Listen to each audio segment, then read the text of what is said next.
Hello, Accelerated Math 7-8 students. We are in Module 10, and we are going to take a look at Lesson 4. So Module 10, Lesson 4 is called Percent, Increase, and Decrease, and we find it on page 53 in my comp book. So percent, increase, and decrease. Today we will learn how to solve percent problems with percent increase and decrease. So I want you to think about this just for a minute. We've spent the last couple of days just finding the percent of a number. Well, now we're taking it a step further, and we're going to know the percent of a number, but we're going to change our total, and we have to decide what was the change. Was the change an increase to the total, or was it a decrease to the total? And that's what we're going to be working with today. All right, the question that I want you to keep in mind is, what amount does 100% always represent? Hopefully you can answer that right now, because I've been trying to bang that one into your memory for a long time. All right, so what amount does 100% always represent? Things to know. This is really, really, really, really important, this things to know list, because this things to know list tells you exactly how to solve these types of problems. So the things to know for this lesson are when an amount changes, it can be called a percent increase or a percent decrease, depending on what's happening to your whole. The way to determine the change is by comparing the old amount, which is your original whole, to the new amount. Okay? The old is considered the original amount, 100%. The new is the change that happened. So did the original amount become larger, or did the original amount become smaller? If it became larger, then it's known as an increase. If it became smaller, it's known as a decrease.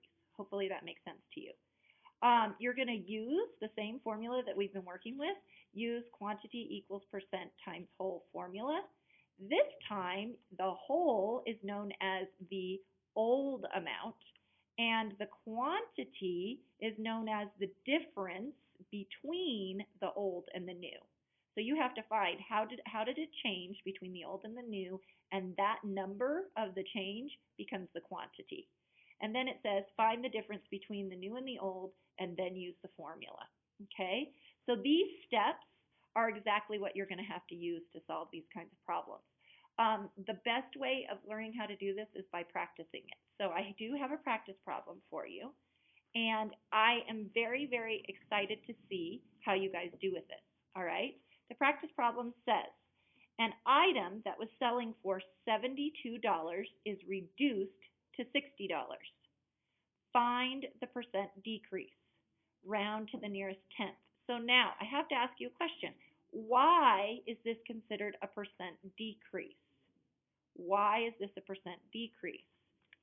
If you're thinking because the original price was 72 and then the new price is 60, you are correct, because the old price was 72, the new price is 60, and that means it went down. So it's a percent decrease. So now that you know that, you're going to use this information right here to help you.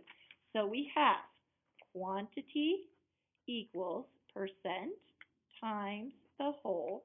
And remember that the whole means the old price, right? And the quantity means the new price minus the old price. That's what that means, okay? And then you're finding the percent, because the question says find the percent decrease. So you have to tell me how much did it change, okay? And then you need to remember, if you need to, round to the nearest tenth, because this is money, okay? So I want you to try it. I don't want to do the problem for you because I want to see if you can do it by yourself. Remember, use this formula. Quantity equals percent times whole. The whole, oh, you can't even see it. Quantity equals percent times whole, and the whole now is known as the old amount. The quantity is now the new amount minus the old amount, or vice versa, okay? And then you're going to use the formula to figure it out, all right? So I'm really eager to see how you do. I'm really eager to see if you hit a roadblock or if you're doing fine with this. Percent increase and percent decrease can be really, really fun or they can be really, really annoying. It just depends on if you can organize your information, figure out what was considered the old, figure out what is considered the new, remember to take the difference between the two, and then plug it into our formula. Okay? I hope this helps you. I'm really excited to see what you think about it, and we'll go from there. So, our goal for today is we will learn how to solve percent problems with percent increase or percent decrease. And the question that you have to answer is, what amount does 100% always represent? This is really important, especially for this lesson, because 100% is your something. What is it?